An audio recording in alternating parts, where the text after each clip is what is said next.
Now, for most of those who were born after Kenya gained her independence, it often seems that as if the Kenyatta International Conference Centre has always been a part of the city's skyline.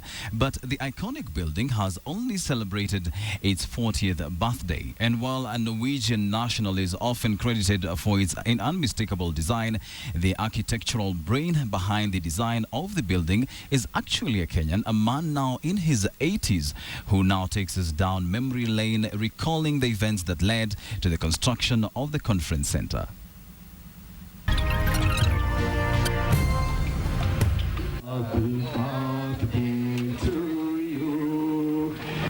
40 years ago, the Kenyatta International Conference Centre started operations.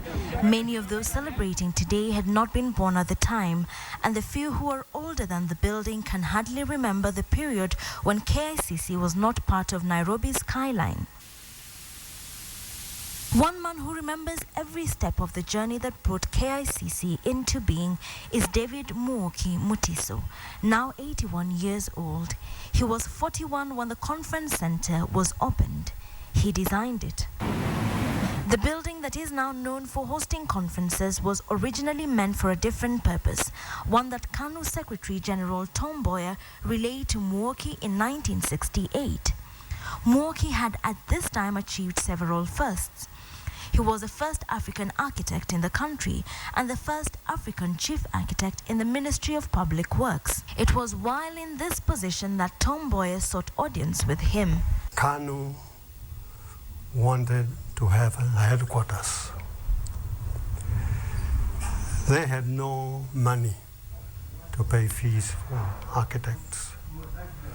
So the Secretary General of a party came to me, the chief architect, and said a party would like us to design a building for them. But there was a little problem to be resolved first.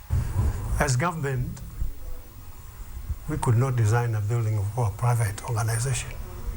I told him we would, but we would charge fees that we normally charge local authorities that come to Public Works to design for them. And soon details of the project came to President Jomo Kenyatta's attention. And he said from there on, you'll be the one to brief us what building you wanted. Until the moment the foundation stone was laid, every Monday, Mutiso and his partner would go off to consult with Kenyatta in Gatundu. Work began in 1969, continuing steadily until 1973 when the building was ready. The party could not afford to build it. We then, in government, decided that we will build it and government will own it. What started out as a building to house the KANU headquarters turned into a conference facility accidentally. As it was about to be completed, Kenya agreed to host the World Bank meetings here. And when the team of the World Bank came to examine the facilities that we are offering, they decided we didn't have enough. We didn't have a plenary hall, for example, and many other committee rooms. So the plenary hall bit was then added at that point in time.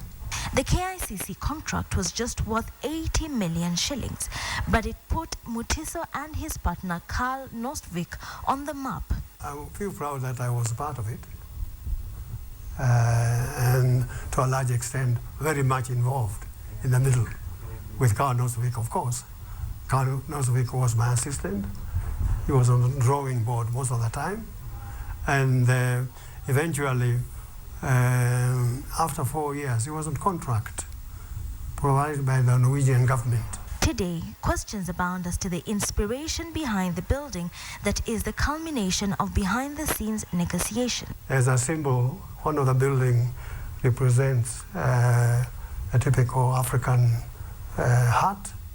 The other one is a tall structure, which has got a symbol,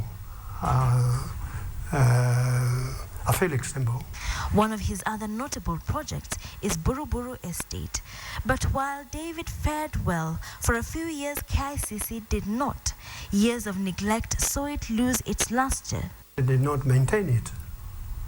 So as a consequence, some of the features in that building that we had at the time, for example, the revolving restaurant, I gather is non-functional. Today, KICC is slowly taking back its place of pride. Staff proudly proclaim that it is to be referred to as the Kenyatta International Convention Centre. And as they celebrate, the architect who designed it is content to sit back, his contribution towards building the nation made. Wilkis Anyabwa for the 50-year series.